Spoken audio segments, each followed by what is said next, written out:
If you say that getting the money is the most important thing, you'll be doing things you don't like doing in order to go on living, that is, to go on doing things you don't like doing, which is stupid. Better to have a short life that is full of what you like doing than a long life spent in a miserable way. Waheguru Khalsa, Waheguru Ki Fateh. Welcome to You Can, Inspiration for Life, with me, Jag Singh. Football is a very passionate game. Everyone who wants to participate in the game should have the right to play and enjoy the game with the bottom of their heart, despite their colour or creed. But sometimes this isn't the case. Today, I have a special guest with me, Troy Townsend. Troy, thank you for coming down. No worries at all. Appreciate the invite.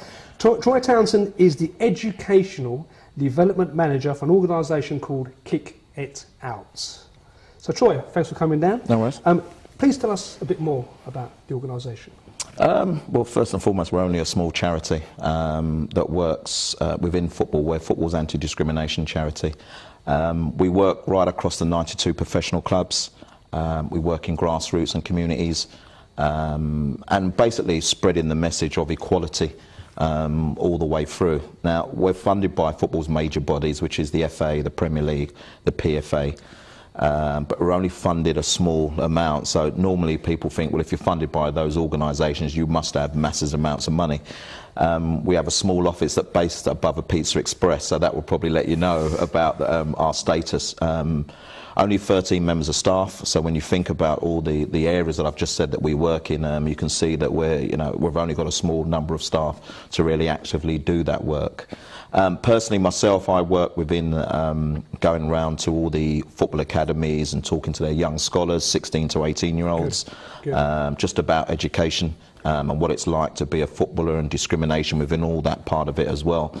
And I also provide events, which is my title, provide events for people that seek to get into the game of football as a working capacity from underrepresented groups, the BME community, women, all those groups that are really not reflected within the work environment in football's top jobs. It's a rewarding role, it very is a rewarding role, but also it's a role that comes under close scrutiny, particularly when there's incidents happening in the professional side of the game and grassroots side of the game. That people think that normally that we can act upon, but unfortunately all we do is gain the reports and pass them on to the relevant authorities, which are the FA. But isn't that enough sometimes? It should be enough. It should be enough to get the ball rolling. Yeah, but it should be enough. But then there's other things. The FA dragging their heels a little bit on certain issues, and people then coming to us rather than the FA and having a pop at us as a small charity, which sometimes can be fairly difficult. If I highlight a case of the Anton Ferdinand against John Terry, many people felt that we should have done more during that period of time, but it wasn't a case of us doing more, because like you said, we file the reports, we send them on to the FA, and it's their jurisdiction from there. But we took a hell of a lot of kicking at that stage from a number of players within the game as well. FA who should have taken the responsibility. Well, yeah, that's what we think. But we took a kicking from a number of black players as well, who felt that we didn't stand up for the Ferdinands enough, and it was a really difficult time at the organisation. But what it did do in the end was just highlight the kind of resources that we have, the amount of funding that we have, and it kind of highlighted all the issues that were out there for us as a small charity. So a negative turned into a positive in the long run, but obviously it was a difficult period at the time. Excellent, excellent. Talking about professional footballers, Troy, has discrimination between players reduced in British football, or is it still on the rise, from your experience of working with Kick It Out? I would say it's reduced. Between players. So if we talk about players, obviously the high-profile case that I've just mentioned, and then Patrice Evra and Luis Suarez as well. They were a couple of years ago, and there's been a recent incident with Cameron Jerome and a player at Leeds. But I think what you find is that in the professional side of the game, those incidents have reduced a little bit, and the work that we're doing in terms of going in and educating the players about just those kind of incidents, different cultures, different religions, different backgrounds, and understanding that not everyone is the same, although they have the same goal, which is to play football. Yeah. So I would say they're on the decrease in the professional level of the game, but unfortunately I can't say the same for the grassroots level of the game. And I would say that is mainly because of the organisation? Because people are more aware now. People are more careful. There's more awareness out there, and there's more. Where you know we've got a dedicated reporting officer at Kick It Out as well, who's doing some unbelievably great work in terms of identifying the issues that are out there and bringing them to the fore.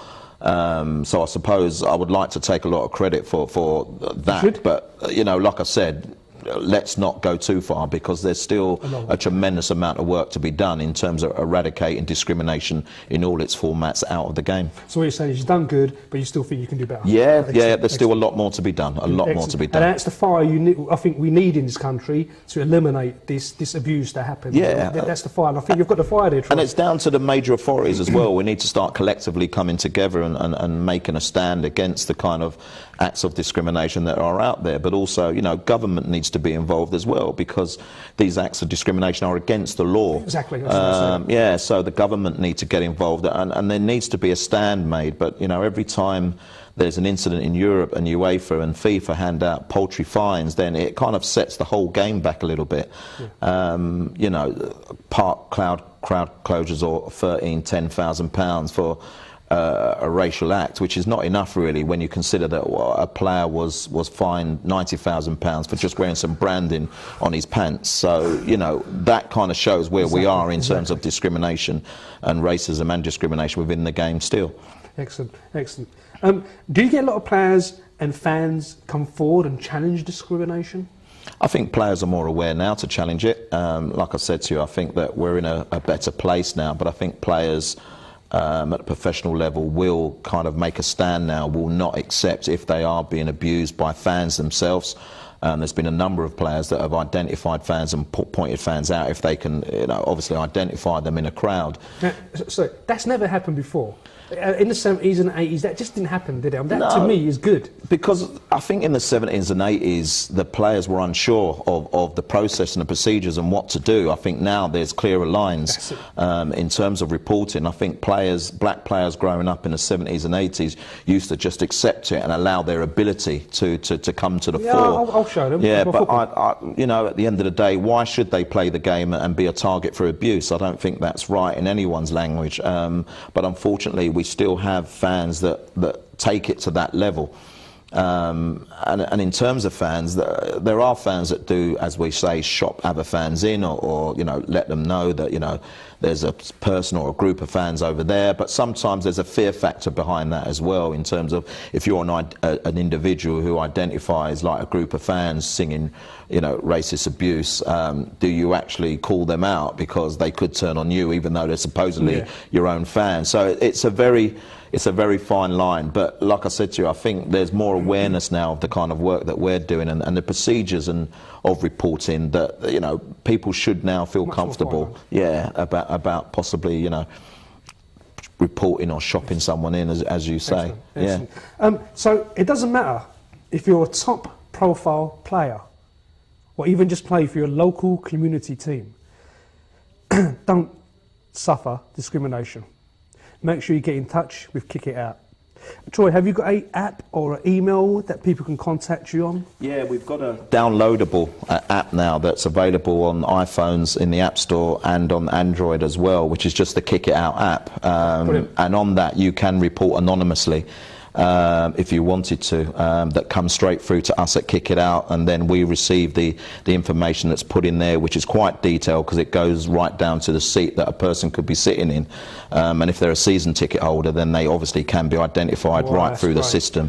It also goes to the security people within the ground as well. So now there's a really good way of actually reporting without you being identified as an individual, but also the app is there for information and just to be able to give someone the kind of opportunity to report at their own time and in their own leisure, whether it be at the grounds or whether it be at grassroots grounds. And I think that has helped over the last couple of years just raise the level of reports that we've had in to Kick It Out as well. That is all great stuff. That is really, really good stuff. Troy, what about social media towards players? I mean, social abuse on social media.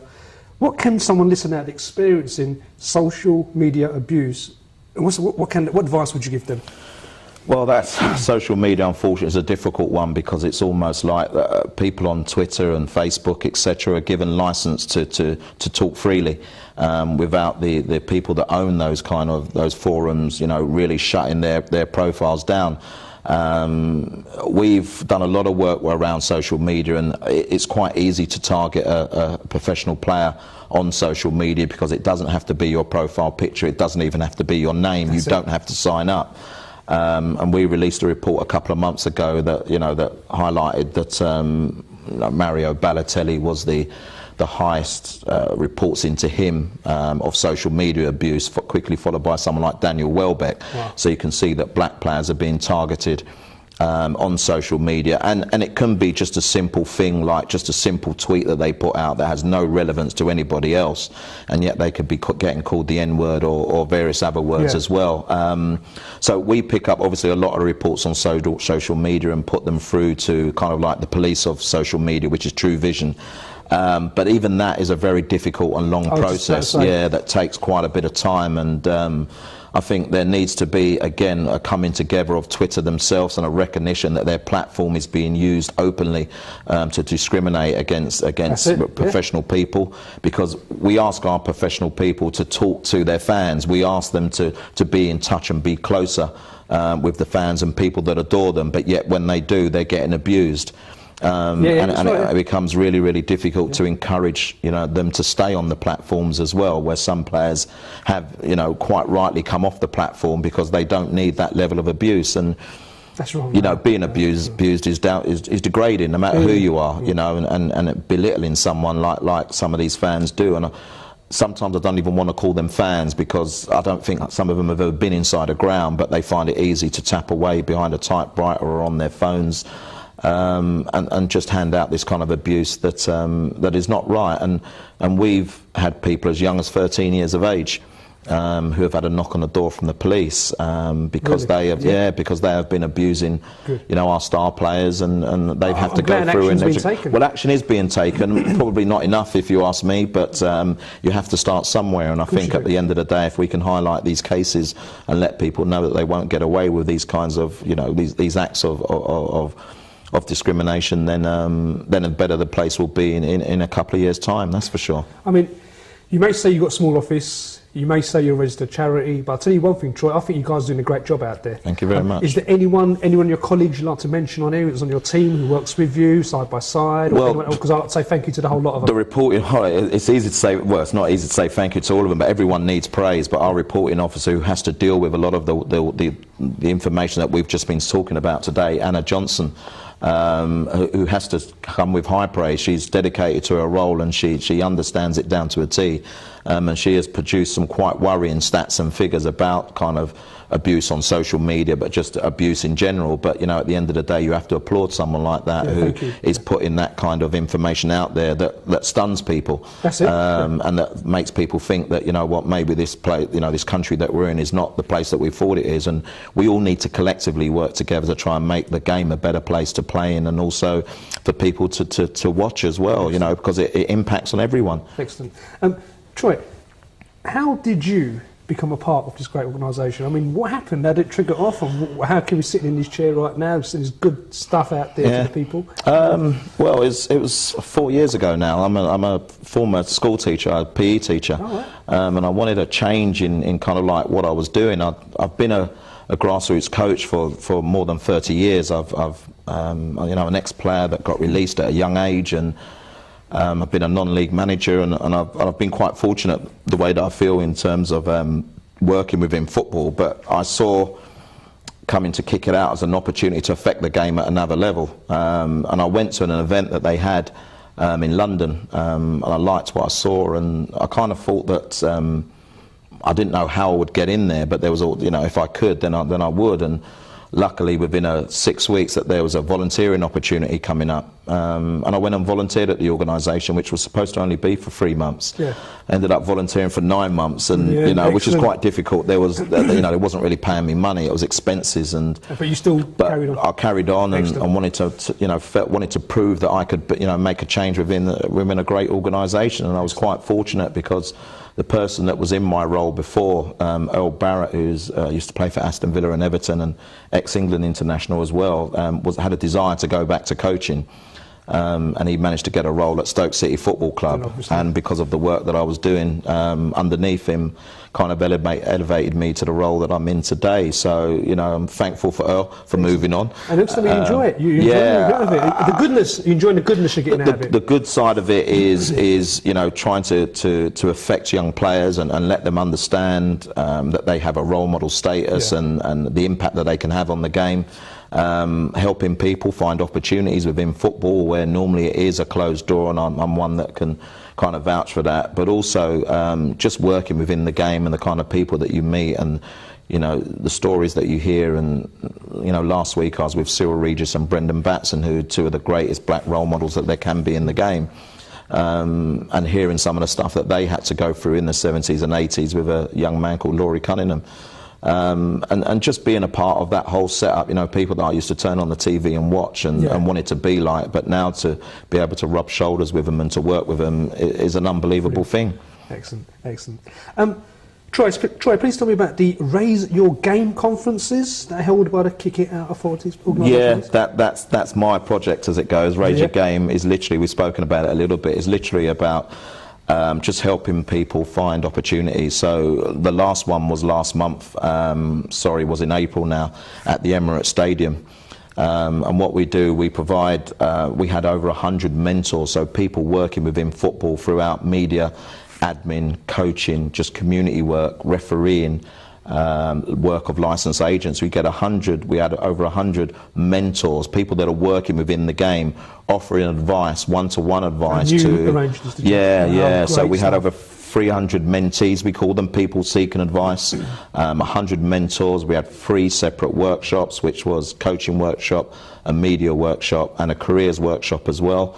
And it's just a thoroughly enjoyable day, and for an individual who is trying to, you know, find their pathway within the game of football in terms of an employable status, it's something that you cannot afford to miss. So, you know, if you're kind of like in the media, we have Clive Tilsley there who who commentates for ITV. We have people from the BBC there and people from radio there. So you can only but learn from these people and the advice that they can give you. But it's there, you're doing it. You're out there, exactly. You're doing a big event. We get criticised quite a bit, and you know, it's events like that people have to realise that take a lot of planning, and like I said, for a small organisation like ours, it's a massive amount of planning, but you know, the reward is there to be seen, you know, on the day.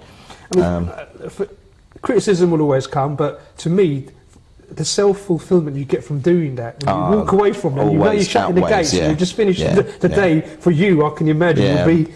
That day is probably the most tiring day of the year. That's what it's all about. It's the most rewarding day of the year. That's what it's about, Troy, exactly. Isn't it? You're a bit like me. I like to do something and make a change, make a difference. And you walk on and you think, I actually did that. Yeah, exactly. It's not only the events you do as well. You do something called Wear Your Support as well, which you do? Well, Wear Your Support is a crowd-funding organisation that's trying to raise some more money for Kick It Out, to be honest, away from the kind of money that we receive from the footballing authorities. So it comes to a close on Wednesday. And basically what people do is they pledge support for the campaign by buying limited edition headphones, and there's other kind of small rewards there as well, or prizes that they could win. And we've been working with Wear Your Support now for the past 6-8 weeks to try and just raise a little bit more money that will go towards either working within education or reporting, and you know, that would basically help us become a more effective organisation. And they've been really good to us, and hopefully we'll reap the benefits at the end of the campaign. I'm sure you will. I'm sure you will, Troy. Troy, I know that Kick It Out have recently done an event with the Guru Nanak Football Club in Kent. Are there any more such events planned? Well, we done another big event. That was, I think that was October 2013. That event. It was a great event for us. It was really the feedback I got on that. Yeah, it was a really good event. Great. Yeah. And they're screaming for the next one. Yeah, we took Sean Dyche down there. Now, obviously, he's in a job at Burnley, and he was only supposed to stay for about an hour, but he stayed all day and done a bit of a coaching session and a one-to-one session. But we also did one in Bradford, the Bradford community, recently as well, in January, in an organisation called Chapler, who are right on the doorstep of Bradford City, who are obviously at the moment are flying in terms of, you know, what they were doing in the FA Cup, etc. And you know, we had over 100 young children be part of the local community and just enjoy football and sport, where the community hadn't really come together before, and it's wonderful to see. So you brought the community together? Yeah, brought the community together, young boys, young girls, just playing small sport and playing with a smile on the face and raising awareness of the work that we do at Kick It Out. And then Shapler came down to a tournament of ours at Wembley last week, and you know, set off at 6 a.m. in the morning, but they played their first ever five-a-side tournament as a team. Wow. And managed to reach the final as well. So it was really good day. And it's the kind of work that we look to try and roll out throughout the country, as much as we can.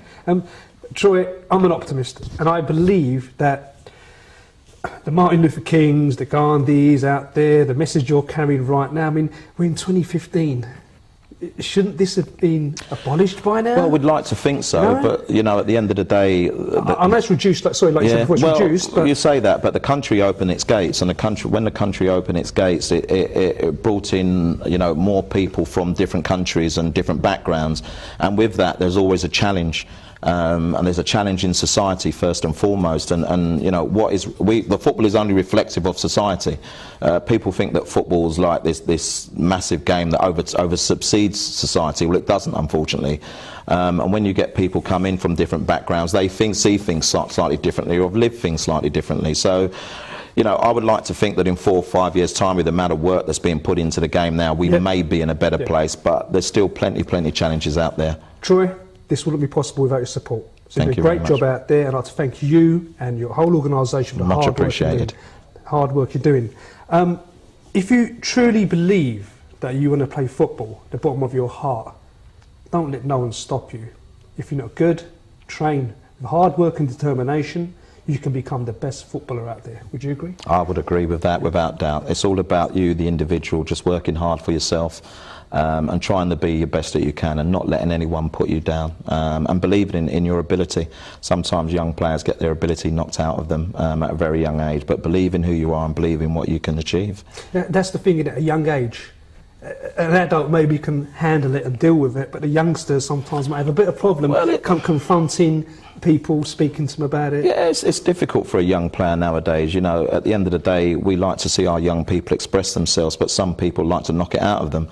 And I'm a man that, when I was coaching, just like to see the young players express themselves, enjoy themselves, play the game with a smile on their face.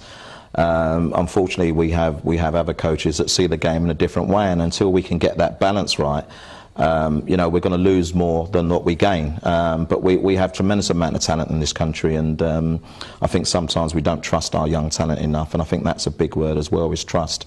And until we can trust our young talent, then we're not going to see the real benefits come all the way through the system and then playing in the ultimate league, which is our Premier League. Excellent. So if you want to play for a local community, if you want to play for your country, and even if you want to play for the world, you can do whatever you want to. At the end of the day, it's your decision. Take the opportunity and don't let anything stop you. This is great inspirational stuff by Troy Townsend here today. Troy, thank you for coming down today. Appreciate it very much. I'd just like to say, this is what I'm looking for, inspirational stories. So contact me, jag.sing70 on btinternet.com. That's jagsing70 on btinternet.com, and I'd like to hear your stories. Thank you very much for watching You Can, Inspiration for Life with me, Jag Singh. Until the next time, take care. If you say that getting the money is the most important thing, you'll be doing things you don't like doing in order to go on living, that is, to go on doing things you don't like doing, which is stupid. Better to have a short life that is full of what you like doing than a long life spent in a miserable way.